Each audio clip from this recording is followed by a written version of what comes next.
एक दो घंटे में गेहूं एकदम सूख जाएंगे, फिर शाम को पिसवाने के लिए चक्की में दे दूंगी।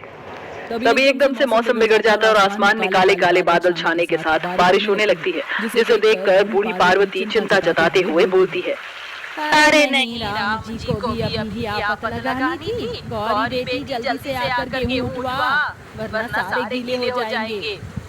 लाइए माँ जी, मैं उठाती हूँ। अरे बहू, तू किस लिए आ गई? तेरा बच्चा होने वाला, मानसून के मौसम की पहली बारिश भीग जाएगी।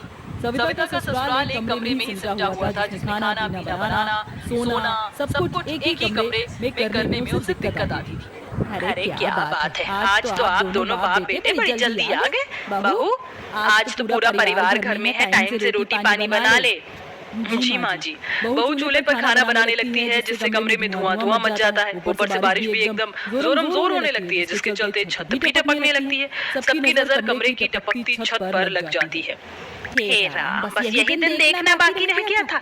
इतनी मुश्किल में तो इस कमरे में गरीबी में दिन काट रहे हैं, ऊपर से छत भी टपकने लगी। इतने बखत से बोल रही थी दोनों बाप बेटे से कि घर की छत की थोड़ी मरम्मत करवा लो, देखना कितनी कच्ची और जर्जर हो गई है। भगवान, छत बनवाने के लिए हाथ में पैसा कौड़ी भी तो होना चाहिए। जितना कमाते धमाते हैं वो तो 2 टाइम की रोटी खाने में ही चला जाता है। गरीबी में जीना जितना कठिन है, उतना ही सच परिवार में कलेश का जड़ पैसा है, जिससे आज के टाइम में एक बड़ी संख्या वाला गरीब परिवार भी एक कमरे में गुजारा करने के लिए मजबूर है। सविता चूल्हे के पास से उठती है और एक पन्नी निकालती है। माँ जी, बाबूजी, आप लोग शांत हो जाइए, और रही बात टपकती छत की, तो ये भी रुक जाएगा। गौरी, मेरे संग आओ। दोनों ननद भाभी बारिश में भीगते हुए पन्नी लगाती हैं, जिससे कमरे की छत का टपकना बंद हो जाता है। लीजिए, अब एक बूंद नहीं बरसेगी। चलिए सब बैठकर खाना खा लीजिए। अरे वाह बहू, जुगाड़ ठीक लगाया तूने, वरना तो आज रात को बारिश में सोना ही मुहाल हो जाता हमारा। पूरा ससुराल खा पी कर एक के बगल में एक करके लेट जाते हैं। अभी आधी रात बीते हुआ ही था कि घटाएं तेज तेज चमकने लगती और तूफान उठता है, जिस वजह से छत की पन्नी उड़ जाती है और फिर से कमरे की छत चूने लगती है। बारिश की बूंदें सबके चेहरे को गीला करने लगती हैं। अरे पार्वती, पानी क्यों डाल रही हो? एक तो मुझे सरका कर एकदम कमरे के कोने वाले हिस्से में कर दिया है। अरे किसको जरा सा भाई। ये पानी कौन डाल रहा है?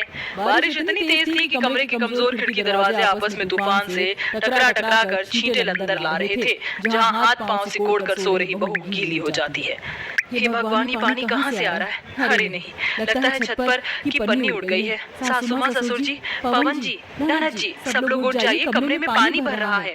नींद में जूझते हुए ससुराल वाले उठकर कमरे के कोने में खड़े हो जाते हैं। मम्मी मम्मी, मुझे इतनी जल्दी क्यों उठा दिया? अभी तो रात है, सुबह भी नहीं हुई। हम गरीबों की जिंदगी में सुख का सवेरा तो लिखा ही नहीं है, शायद बस दुख ही लिखा है। तभी तो कभी जाड़े में ठिठुरते हैं, तो कभी गर्मी का कहर झेलते हैं, और अब ये निगोड़ी बरसात। कहते कहते पार्वती भावुक हो जाती है। कई घंटे तक पूरा परिवार कमरे के एक कोने में सर छिपाए खड़ा रहता है, और बहू बाल्टी बाल्टी करके पानी को बाहर फेंकने लगती है। ये लीजिए आप लोग, इस कोने में ये बोरी बिछाकर बैठ जाइए, मैं थोड़ी देर में जमीन सुखा दूंगी। इतने भी निर्दयी नहीं है हम बहू, जो 8 महीने के पेट से बहू को बारिश में परेशान छोड़कर सो जाए। ये दौर तो तेरे लिए वैसे भी इतना नाजुक है। बहू, तुझको तो आराम मिलना चाहिए, मगर इस कमरे के ससुराल में तू 2 घड़ी लेट भी नहीं पाती।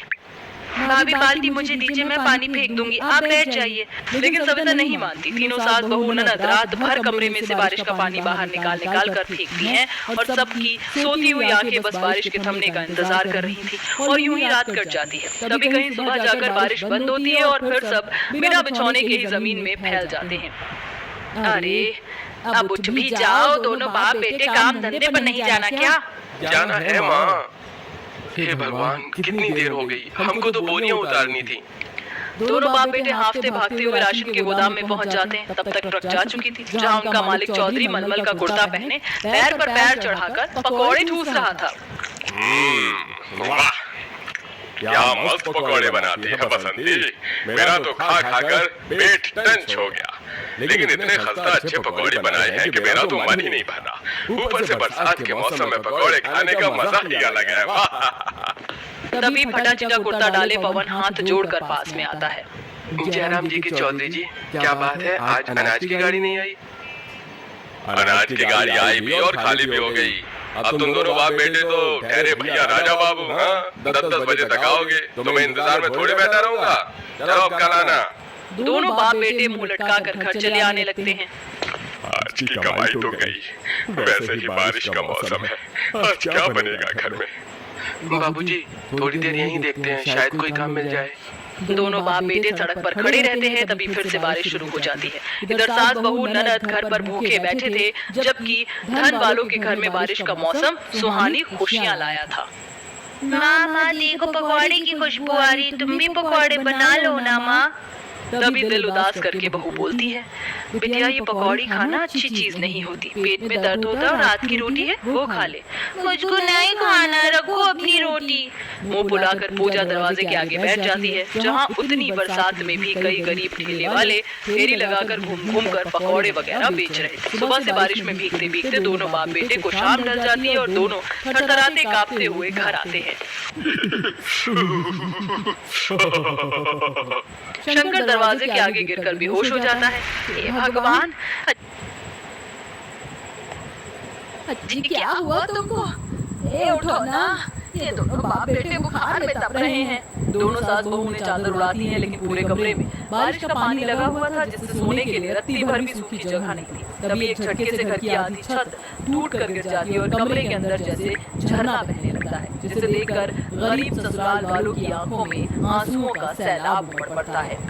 ये भगवान, ये बारिश तो हमारे परिवार पर बुरा सितम बनकर छा गई है। पता नहीं भगवान क्या चाहता है। मेरा तो दिल बैठा जा रहा है। कमरे की दीवार भी इतनी कमजोर हो चुकी है, कहीं ये भी टूट करके न जाए। तभी एक सरकारी ऐलान जारी होता है।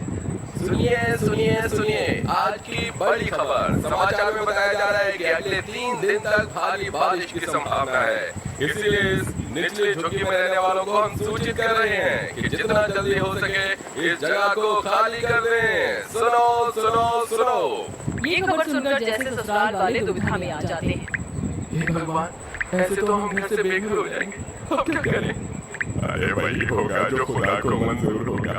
एक एक पैसा जोड़कर मैंने परिवार के रहने के लिए कमरा बनवाया था और मेरी आंखों के सामने मेरा घर ढह जाएगा। तभी मूसलाधार बारिश शुरू हो जाती है और कमरा निचले जमीन के हिस्से में होने की वजह से भरने लगता है। यहाँ तक कि जमीन के अंदर की सीलन से भी पानी ऊपर आने लगता है, लेकिन फिर भी दोनों ननद भाभी हिम्मत नहीं हारती और आंखों में आंसू भरकर गरीब बहू बोलती है, माँ जी गोरी, हम अपना घर छोड़कर कहीं नहीं जाए, यहीं इसी में रहेंगे, जो लिखा होगा वो होगा। नहीं बहू, इस एक कमरे को बचाने के लिए हम अपनी लाखों की जान दांव पर नहीं लगा सकते। चलो जल्दी जल्दी सामान बांधो। पूरा परिवार सामान बांधने लगता है, तभी पानी कमरे के आधे हिस्से तक घुसने लगता है और दीवार में दरार आने लगती है। ये सारा सामान छोड़िए सब कोई, जल्दी जल्दी बाहर निकलते हैं। देखिए कमरे की दीवार भी टूट रही है। आंखों से दुखाली के आंसू बहाते एक एक करके सब बाहर निकलते हैं। चलो पिताजी, जल्दी से आ जाओ। नहीं बेटा, तू जा, मैं नहीं आऊंगा। इस जगह जमीन से मुझे बहुत लगाव है, बहुत। शंकर अपने घर को देख देख कर बहुत बिलक बिलक कर उठता है। तभी बारिश के साथ एक तूफान का तेज झटका आता है और कमरे की दीवार उस पर गिर जाती है, जिसमें वह जान गंवा देता है। ये नजारा देखकर पार्वती छाती पीट पीट कर रोने लगती है और किसी बावली की तरह छटपटा कर रोती है। नहीं नहीं नहीं, हे राम, ये तूने क्या कर दिया? अरे मुझे भी ले चलो अपने साथ में। दादाजी दादी जी, मुझे दादाजी के पास में जाना है। वो छोड़ो मुझको। नहीं पूजा, चलो भैया आगे बढ़िए, पानी बढ़ रहा है। चलो माँ, तुम्हें मेरी कसम, मैं अपने परिवार में से किसी को नहीं खोना चाहता हूँ। पूरा परिवार एक लाइन में आगे बढ़ते जाते हैं, जहाँ जमीन में गड़े गीली चीजों से सविता का पैर कट जाता है। माँ, मेरा पैर कट गया जी, चला नहीं जा रहा। थोड़ी हिम्मत रख बहू, चल आगे बढ़। बारिश जैसे उस गरीब परिवार पर प्रलय बनकर टूटी। हवा की लहर बेजोड़ थी, थोड़ी दूर पर आकर उन्हें सुरक्षा कर्मियों की नाव दिखती है। अरे आ जाइए, आप सभी जल्दी से हमारी नाव में सवार हो जाइए।